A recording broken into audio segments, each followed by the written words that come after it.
The late afternoon sun cast long shadows across the country road as Emily Collins trudged home from school.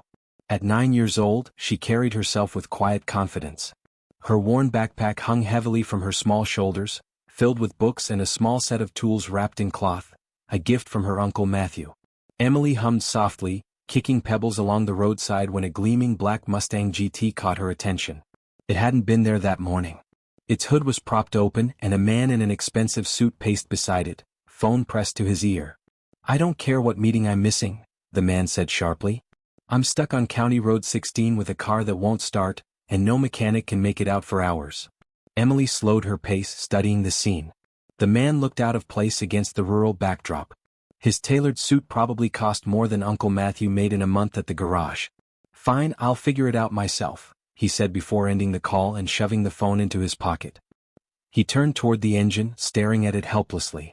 Uncle Matthew always said knowledge wasn't worth much if you didn't share it when people needed help. "Excuse me, mister," Emily called out, approaching the car. "Are you having car trouble?" Jack Reynolds turned, surprise evident on his face. At 35, he'd built an empire in New York's real estate market. People feared his business skills, but here he was, defeated by an automobile and being approached by a child. "Just a small issue," Jack replied with a tight smile. "Nothing to worry about. Shouldn't you be getting home?" Emily shrugged, moving closer to peek at the engine. "I know a thing or two about cars. My uncle's a mechanic and he teaches me stuff." Jack couldn't help but laugh. "That's very sweet, but this is a high-performance vehicle. It needs a professional." "Maybe," Emily conceded, setting her backpack down. "But professionals are just people who know what to look for." Without waiting for permission, she leaned over the edge of the car, careful not to dirty her school clothes. Jack watched with amusement that quickly turned to astonishment as the little girl's eyes narrowed in concentration, scanning the engine with surprising expertise. "When did it start having problems?" she asked, all business now. "About 20 minutes ago. The engine began to overheat and then it just died." Emily nodded thoughtfully. "Did you notice any sweet smell like syrup?" Jack blinked. "Yes, actually." "How did you?" "It's your cooling system," Emily interrupted, pointing to a small puddle beneath the car that Jack hadn't noticed. "See that leak? Your coolant's draining out. That's why it overheated." Jack stared at her, then at the puddle, then back at the girl. Her confidence was disarming, her knowledge unexplainable. "How old are you?" he asked. 9, Emily replied, already reaching for her backpack. "I might have something that can help temporarily. Uncle Matthew makes me carry an emergency kit." As she rummaged through her bag, Jack took a moment to really look at her. She was small for her age with intelligent eyes. Her clothes were clean but worn, suggesting limited means.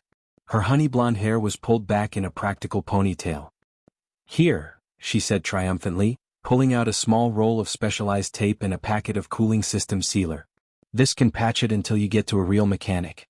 It won't hold forever, but it should get you to town." Jack was speechless as Emily proceeded to locate the leak in the radiator hose and apply the temporary fix with practiced hands. She worked quickly, explaining each step as if she were the adult and he the child. "There," she said finally, wiping her hands on a small towel from her kit. "Give it about 10 minutes before you start the engine. You'll need to add some water to replace the coolant you lost." Jack found himself following her instructions, filling the radiator with bottled water from his car while Emily supervised with a serious expression. "I'm Jack, by the way," he said, extending his hand. "Jack Reynolds." "Emily Collins," she replied, shaking his hand with surprising firmness. "Nice to meet you, Mr. Reynolds."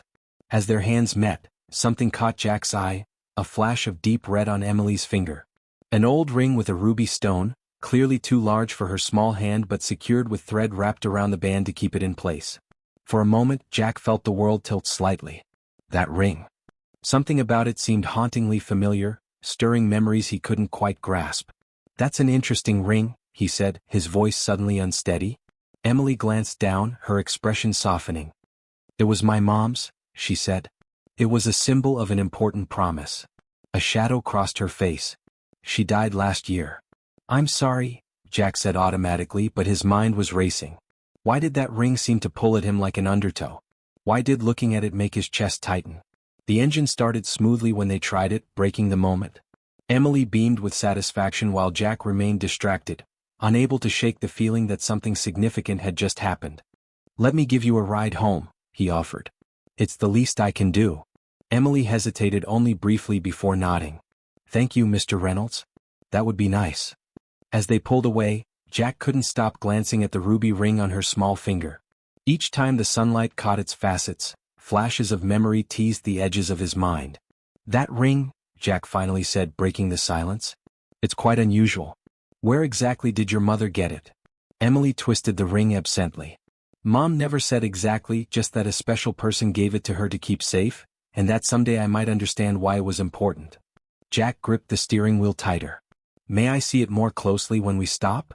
When they pulled up to the modest apartment building where Emily lived, she slipped the ring off and handed it to Jack. The thread wrapped around the band unraveled slightly. Time seemed to freeze as Jack held the ruby ring in his palm. The deep red stone was set in aged gold with distinctive filigree work, tiny intertwined vines and leaves that formed the initials, or, when examined closely. Olivia Reynolds, he whispered. What? Emily asked. Jack stared at the ring in disbelief.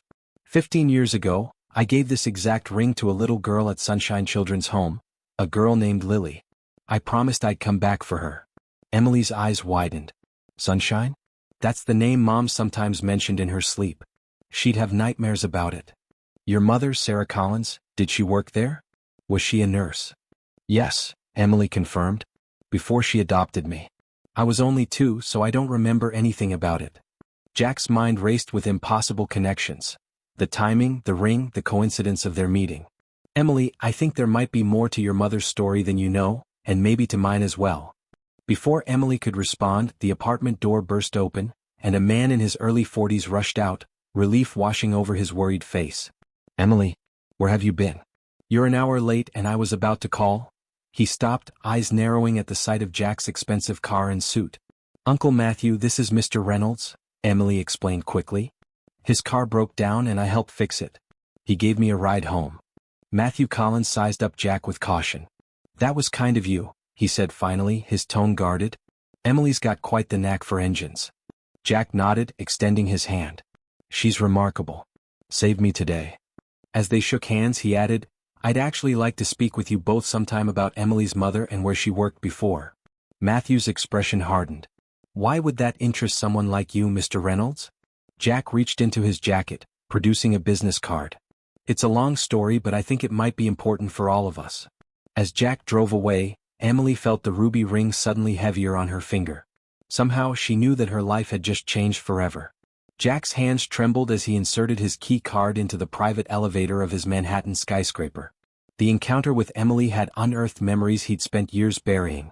He went straight to the corporate archives, searching for any mention of Sunshine Children's Home. What he found made his blood run cold. Property acquisition records showing his father had purchased the orphanage land 15 years ago, just after Jack's final visit to Lily. The records stated the orphanage closed due to financial difficulties, but an internal memo revealed Richard Reynolds had forced the closure. Most disturbing was a handwritten note from his father. All loose ends tied, transfers complete, no documentation remains.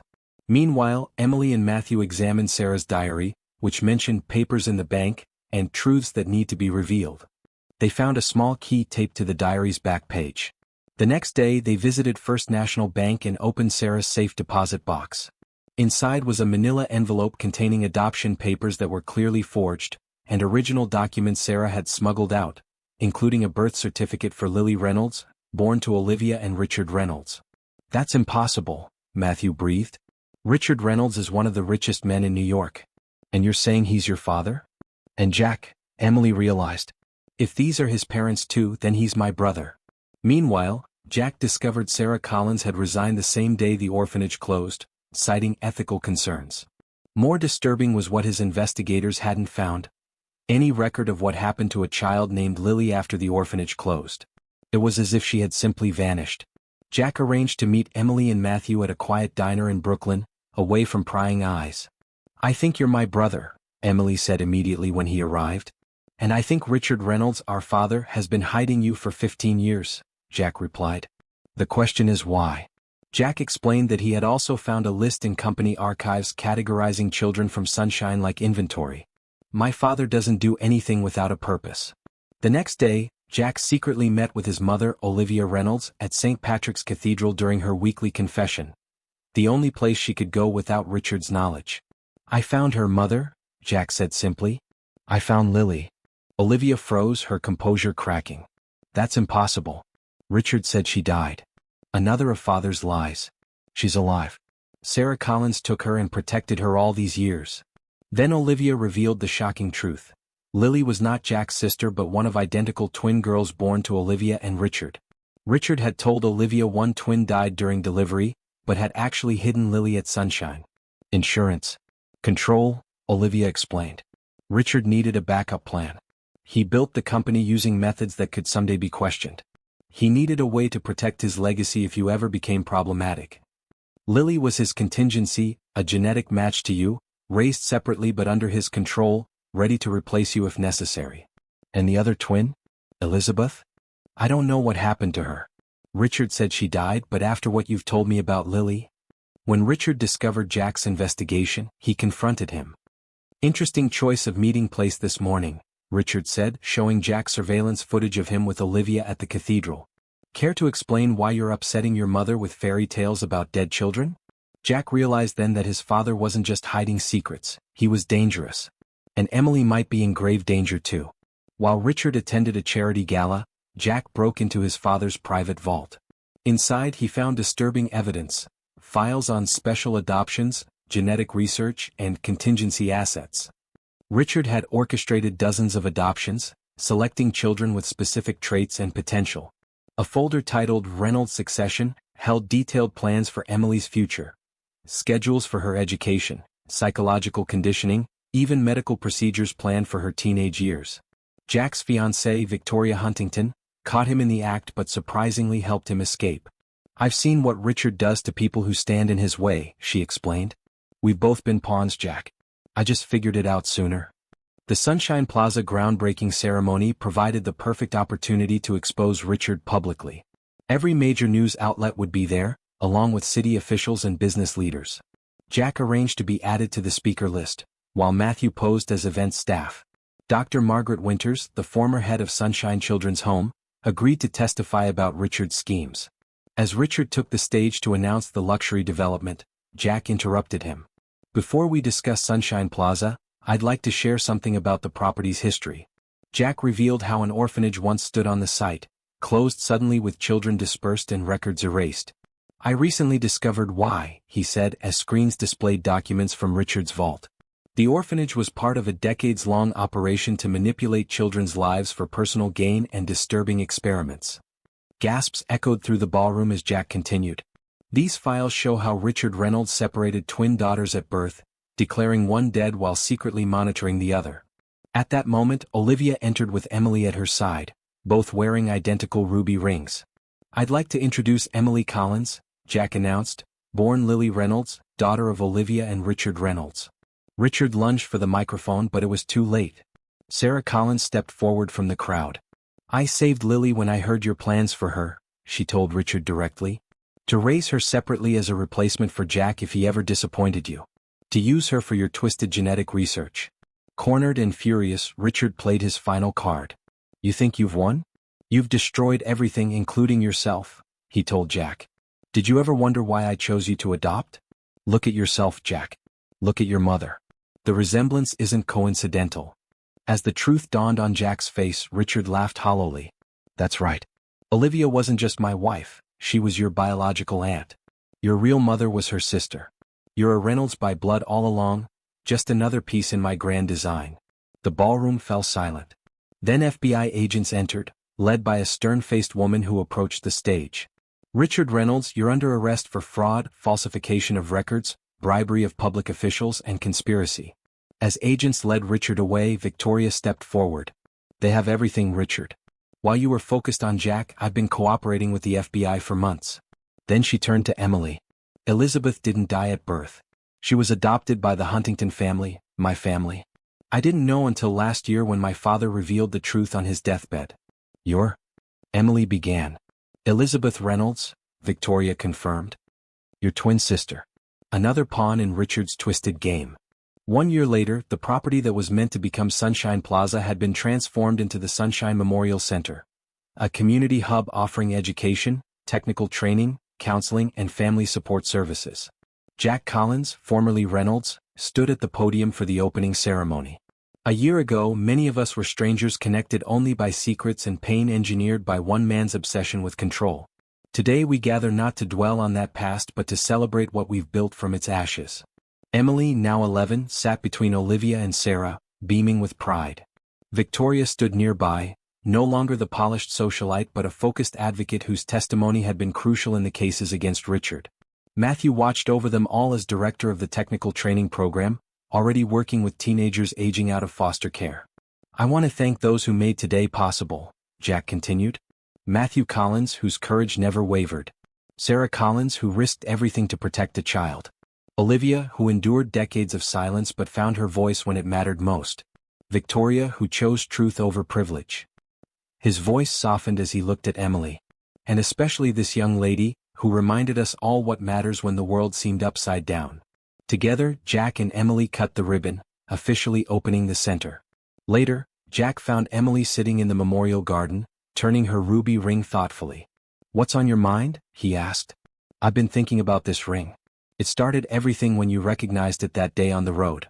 But it also represents all the bad things Richard did." Jack nodded. "Objects carry the meaning we give them. This ring connected us when Richard tried to keep us apart. That's something good that came from something bad." Emily considered this, then slowly removed the ring. "I think it belongs here, don't you? In the memorial, so people remember the story." Together they placed the ruby ring in a display case where photos and mementos told the story of Sunshine Children's Home and the lives touched by it. That evening their extended family gathered for dinner. Jack presented Emily with a small box containing a simple silver band. "This isn't about ownership or control," he explained. "It's a new kind of promise. That family is something we build together, not something imposed on us." Emily slipped the ring on her finger. This one properly sized for her. Around the table, Jack, Victoria, Olivia, Sarah, and Matthew each revealed matching bands, symbols of their chosen family. Richard Reynolds remained in custody awaiting trial, his empire dismantled, his power gone. Yet his name rarely entered their conversations anymore. They had moved beyond being defined by his actions. The ruby ring was where it belonged, in the past. Their future, symbolized by the simple silver bands they now wore, stretched before them unwritten and full of possibility.